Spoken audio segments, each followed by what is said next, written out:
আসসালামু আলাইকুম ওয়া রাহমাতুল্লাহি ওয়া বারাকাতুহু। হেফাজতে ইসলাম বাংলাদেশের কেন্দ্রীয় কমিটির ছাত্র যুব সহ-সম্পাদক শাইখুল হাদিস জিয়াউল হোসেন।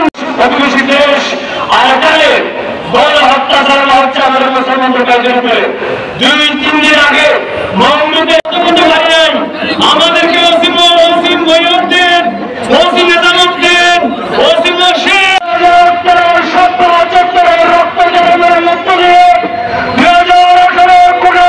আমার ইবনে আস রাদিয়াল্লাহু তাআলা আনহু বলেছিলেন আনতুম ফি ওয়াকিন নাইম। তোমরা দিতে চাই যখন এদেশে কেউ আন্দোলন করার সাহস করছিল না হেফাজতে ইসলাম। শুকরিয়া বন্ধুগণ, আপনারা আমাদের দেশের থেকে মন্ত্রী বিয়াগুলো হামলা চালাবে সাবধান। মন্ত্রী বাংলাদেশ।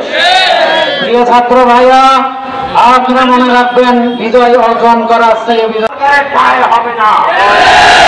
এবার আমার সংক্ষিপ্ত বক্তব্য এখানে শেষ করছি।